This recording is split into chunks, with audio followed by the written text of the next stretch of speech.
अस्सलाम वालेकुम जी, मैं हूं राना अली ज़ुहैब और आप देख रहे हैं यूट्यूब चैनल। नाजरीन, ईरान और इसराइल के दरमियान बाकायदा तौर पर जंग बंदी का ऐलान हो चुका है। आज जिस वक्त मैं ये वीडियो रिकॉर्ड कर रहा हूं, उस टाइम तक अमरीकी सदर डोनाल्ड ट्रंप की जानब से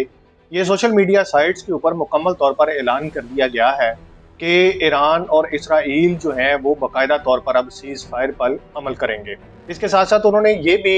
दोनों ममालिक से ख़ास तौर पर ये अपील भी की है कि कोई भी मुल्क सीज फायर की खिलाफ वर्जी जो है वो नहीं करेगा। अपना वो जो ऐलान था जिसमें उन्होंने दोनों मुल्कों के दरमियान सीज फायर का ऐलान किया, खास तौर पर सोशल मीडिया के ऊपर, वो उसकी तफसील थोड़ी सी मैं आपके सामने रख देता हूँ कि उन्होंने क्या कहा। जो मीडिया रिपोर्ट्स हैं, मतलब कि फ़ॉरेन जो मीडिया रिपोर्ट्स हैं उसके मुताबिक ये है कि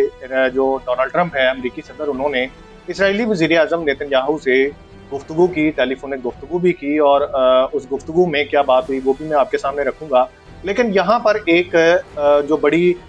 इस सीज फायर की वजह बनी और जिसको दरमियान में लाया गया, वो बड़ा एक अहम मुल्क है। वो मुल्क है कतर।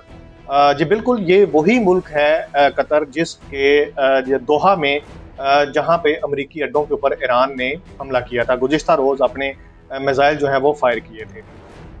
ये अल्टीमेटली जवाब था जो अमेरिका ने ईरान के अंदर अपने B-2 स्टेल्थ तैयारों के जरिए जो उनकी जोहरी तनसीबात थी उसको निशाना बनाने की कोशिश की थी। ये अमेरिका और ईरान की टसल क्या थी, ये भी आगे चल के मैं आपको बताऊंगा और ये इसकी मुकम्मल तफसील भी आपके सामने रखूंगा कि ये जो हल्की फुल्की मौसीकी ईरान और अमेरिका के दरमियान में हुई है ये क्यों हुई है। लेकिन यहाँ पे ये बात जानना और समझना बड़ा ज़रूरी है कि ईरान और इसराइल के दरमियान में ये जो जंग हुई है उसमें फ़ायदा किसका हुआ है और नुकसान किसका हुआ है। अल्टीमेटली दुनिया ये देख रही है और ये समझती थी कि इसराइल जो है वो एक खित्ते नहीं बल्कि पूरी दुनिया में अपने आप को टेक्नोलॉजी के एतबार से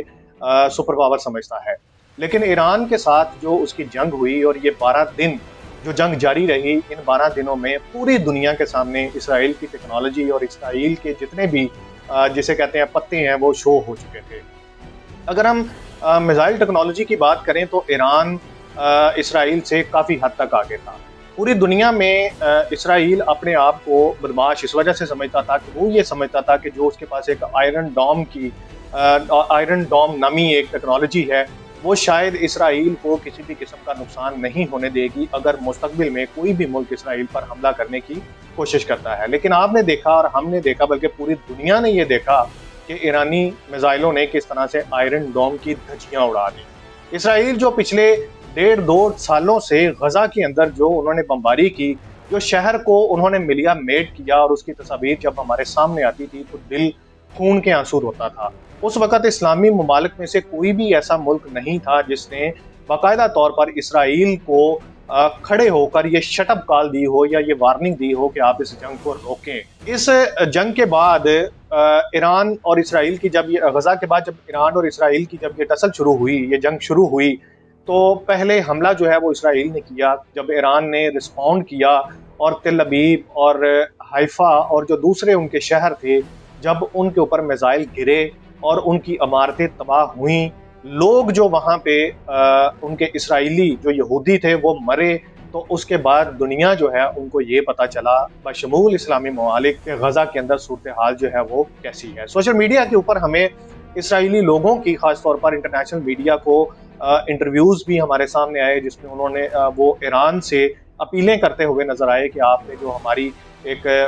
तबाही यहाँ पे मचाई है, हम आपसे गुजारिश करते हैं, हम सरेंडर करते हैं, आप इसको बंद कर दीजिए।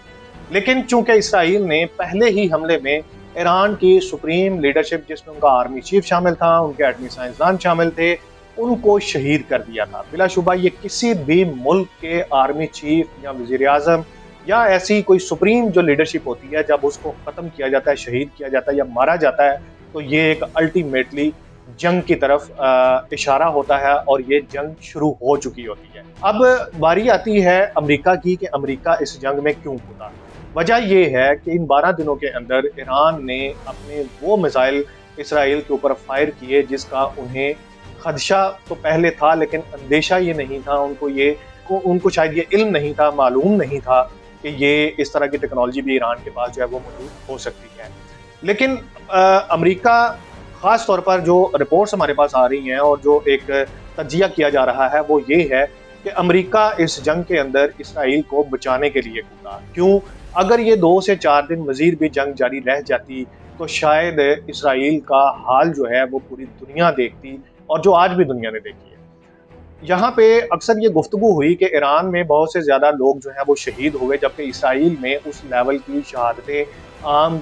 लोगों की नहीं हुई। तो यहाँ ये बात बतानी बड़ी ज़रूरी है कि इसराइल, चूँकि उसे पता था कि मैं जब दुनिया के सामने जाऊँगा, जब मैं जंग में जाऊँगा, तो अल्टीमेटली मेरे ऊपर भी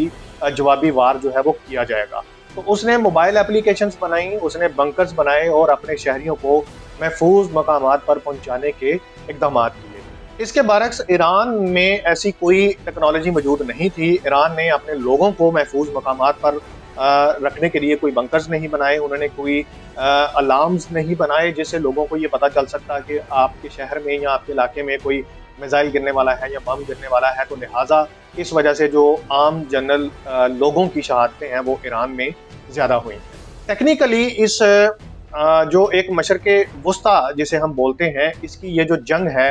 इसको ज़रा थोड़ा सा टेक्निकली समझने की ज़रूरत है। वो इस वजह से कि इस जंग से पहले ईरान भारत के साथ अपने दफ़ाई मुआहदे कर चुका था, क्योंकि ईरान की ज़ाहिर सी बात है फ़ज़ाइया कमज़ोर है, और फ़ौज की तरफ अगर हम जाएँ तो वो भी उस तरह से नहीं लड़ सकती जिस तरह से पाकिस्तान की अफ़वाज या बाकी दूसरे ममालिक की अफ़वाज जो हैं वो लड़ती हैं। तो दफ़ाई मुआहदे उन्होंने इंडिया के साथ किए। इसके साथ साथ ईरान ने अपनी जो चाबहार पोर्ट है वो ख़ास तौर पर इंडिया को दी, उनके साथ मुआहदे किए। अब यहाँ ये बात बतानी बड़ी ज़रूरी है कि चाबहार पोर्ट जो है वो बेसिकली अडानी ग्रुप के अंडर है। अडानी ग्रुप के शेयर जो हैं वो 70 से 80% शेयर जो हैं वो चाबहार पोर्ट के हैं, और इसके साथ साथ हाइफा पोर्ट जो ईरान ने अपने मिसाइलों से तबाह किया है वो भी अडानी ग्रुप की थी। तो यहाँ पे जो लिंक है वो बेसिकली भारत का शो होता है कि भारत ने किस तरीके से ईरान के अंदर अपनी इजारादारी कायम की, वहाँ पे अपने जो रॉ के लोग थे उनको वहाँ पे डिप्लॉय किया, और इसके साथ साथ चूँकि अडानी जो है वो एक म्यूचुअल बिजनेसमैन था ईरान और इसराइल के दरमियान में, तो उसने इसराइल से वहाँ से जो मुसाद के लोग थे उनको उठाया और उठा के यहाँ पे चाबहार की पोर्ट के ऊपर ला के उनको एज एन एम्प्लॉय यहाँ पे डिप्लॉय किया। मकसद ये था कि ईरान के ज़रिए किसी तरीके से पाकिस्तान के अंदर दरअंदाजी की जाए। पाकिस्तान में जो एक तंजीमें हैं जैसे BLA है, दूसरी तंजीमें हैं जो पाकिस्तान को खोखला करती हैं, उनको फंडिंग की जाए और उनके ज़रिए पाकिस्तान के अंदर ये जो फसादात हैं उनको हवा दी जाए और पाकिस्तान को किसी तरीके से कमज़ोर किया जाए। चूँकि डायरेक्टली पाकिस्तान के डिप्लोमेटिक टाइज इसराइल के साथ नहीं हैं, तो लिहाजा उन्होंने भारत और ईरान ये दोनों ममालिक को इस्तेमाल किया, और मकसद ये था इस जंग के पीछे इसराइल का कि ईरान के अंदर रजीम चेंज किया जाए, और जो ईरानी बादशाह जो शहनशाह ईरान है और उसका जो बेटा अभी इस वक्त लंदन में मौजूद है, और ख़ास तौर पर उसको ये कहा जा रहा है कि वो जो खामना-ई हैं उनको हटाया जाए, जो सुप्रीम लीडर हैं ईरान के, रजीम चेंज किया जाए। उस शख्स को जो शहनशाह ईरान का बेटा अपने और जो ये समझता है कि इस बादशाहत का मैं दावेदार हूँ, उसको ईरान की ये जो हुकूमत है वो सौंपी जाए और अपनी मर्जी से ईरान के में शामिल हुआ जाए और ईरान से पाकिस्तान में जो सारी एक दरअंदाजियाँ हैं वो किया जाए। लेकिन यहाँ पे जो डिप्लोमेटिक टाइज हैं पाकिस्तान के ईरान के साथ, और ख़ास तौर पर जो field marshal general Asim Munir ने अमेरिका का दौरा किया, और दौरा करने के बाद उन्होंने ईरान के लिए जो स्टेटमेंट दी, और ईरान के जो वज़ीर-ए-आज़म पाकिस्तान और जनरल फील्ड मार्शल जो जनरल आसिम मुनीर हैं, इन्होंने ईरान के जो लीडरशिप है उससे मिल के जो उनको सबूत फराहम किए, जो उनको इंटेलिजेंस शेयर की, उससे ईरान की भी अब आंखें जो हैं वो खुल चुकी हैं। जासूस, इसकी सबसे बड़ी जो जितनी मैंने बातें की हैं, इसका सबसे बड़ा जो सबूत है वो ये है कि इस जंग के दौरान जो ईरान से जासूस पकड़े गए, जिन्होंने बाकायदा तौर पर ईरान के उन जोहरी तंजीबात की जासूसी की, जिन्होंने आर्मी के जो हेडक्वार्टर्स हैं उनकी जासूसी की, और जो उनकी सुप्रीम लीडरशिप शहीद हुई उनकी जासूसी की। जब वो लोग पकड़े गए तो तकरीबन 90 के करीब लोग ऐसे थे जिनका ताल्लुक भारत से था, और कुछ ऐसे भी लोग थे जो इसराइली थे लेकिन वो भारतीय पासपोर्ट के ऊपर वहाँ पे मौजूद थे। तो जिसका मतलब ये है कि भारत ने एक मिडल मैन जिसे कहते हैं उसका किरदार अदा किया, और ईरान में इसराइली जो इजारादारी है या इसराइली जो मंसूबे हैं उनको कामयाब करवाने के लिए अपना किरदार जो है वो अदा किया। इस जंग में जब इसराइल को अपना आप मिटता नजर आया, जब उनको ये नजर आया कि हमारी तमाम की तमाम टेक्नोलॉजी जो है वो फना हो चुकी है, हम ईरानी मिसाइलों को रोकने में नाकाम हैं, हम ईरानी हमलों को रोकने में नाकाम हैं, तो उन्होंने भागता हुआ जो इसराइली वज़ीर आज़म है वो डोनाल्ड ट्रंप के पास गया। उन्होंने ये कहा जी आप हमें किसी तरीके से बचाएं, अदरवाइज ईरान तो हमें खत्म कर देगा और हम पूरी दुनिया के अंदर हमारा जो एक हवा बना हुआ है वो बिल्कुल तहस नहस हो जाएगा। तो लिहाजा डोनाल्ड ट्रंप ने हमले से 3 दिन, मैंने जो पहले शुरू में बात की है कि ये मैं आपको वजह बताऊंगा कि ये अमेरिका और ईरान की तसल क्यों हुई है, वो बेसिकली दोनों ममालिक की जानब से फेस सेविंग जो है अगर हम कहें तो वो की गई है। फेस सेविंग इस वजह से कि डोनाल्ड ट्रंप ने ईरान को भी बचा लिया और उसके साथ साथ उसने इसराइल की भी बात रख दी। ईरान पर हमला करने से पहले उसने अपने ट्वीट में ये कहा है कि हमने 3 दिन कबल मैंने ईरान को बता दिया था कि मैं आपकी फलां जगह पे अटैक करूंगा। तो ये एक छोटी सी अंडरस्टूड सी बात है कि जब आप किसी भी शख्स को ये कहेंगे,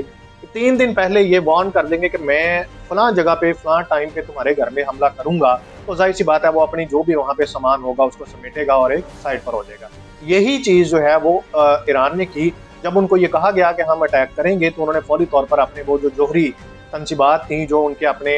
एटमी असासाजात थे, उन्होंने वहां से उनको रिमूव किया। रिमूव करने के बाद यही स्ट्रेटजी ईरान ने अपनाई कि अब हमें दुनिया को क्या जवाब देंगे, हम अपनी आवाम को क्या जवाब देंगे कि अमेरिका ने हम पर हमला किया है तो हम उसका जवाब नहीं दे पाए। ठीक उसी स्ट्रेटजी को अपनाते हुए ईरान ने अमेरिका को भी आगाह किया कि कतर में जो आपका अड्डा है हम उसके ऊपर हमला करेंगे। तो अमेरिका ने क्या किया कि 2 दिन कबल वहां से अपने तमाम फौजी, तमाम जहाज और मुकम्मल तौर पे जितना भी उनका वहां पे एसेट्स थे, जो सामान थे, वो सारे के सारे उन्होंने वहां से रिमूव कर लिए। एक खाली जो अड्डा था उसके ऊपर ईरान ने हमला किया और एक खाली जोहरी तनसीब थी, जो खाली जगह थी जिसके ऊपर अमेरिका ने हमला किया। तो यूं ये एक फिक्स्ड मैच था जो दोनों मुल्कों के दरमियान में हुआ, लेकिन दोनों मुल्कों ने अपनी आवाम को खास तौर पर ये पैगाम दिया कि जी हम मुकाबला भी कर सकते हैं और हम हर किस्म का हमला करने के लिए तैयार भी हैं। जब ये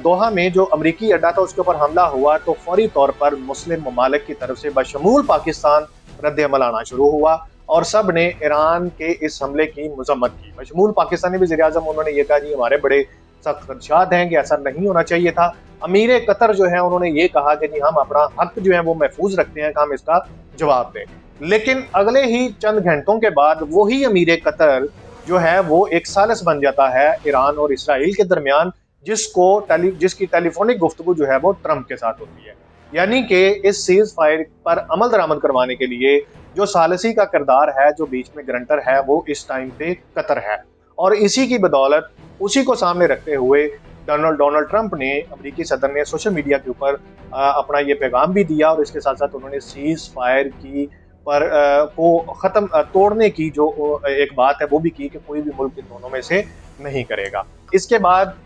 ईरान ने बाकायदा तौर पर सरकारी सतह पर उनके जो वज़ीर ख़ारजा है उन्होंने ऐलान भी कर दिया है कि हम सीज फायर पर अमल दरामद कर रहे हैं। लेकिन सीज फायर के अमल दरामद से 15 मिनट पहले दोनों मुल्कों ने, इसराइल और ईरान ने, एक दूसरे के ऊपर ताबड़तोड़ हमला, जिसे कहते हैं ना कि जो उन्होंने ये कहा कि आखिरी टाइम है, अब जितना हमला हो सकता है कर दें, तो इसराइल ने भी अटैक किया और ईरान ने भी अटैक किया, जिसकी ईरान ने तो खैर बहुत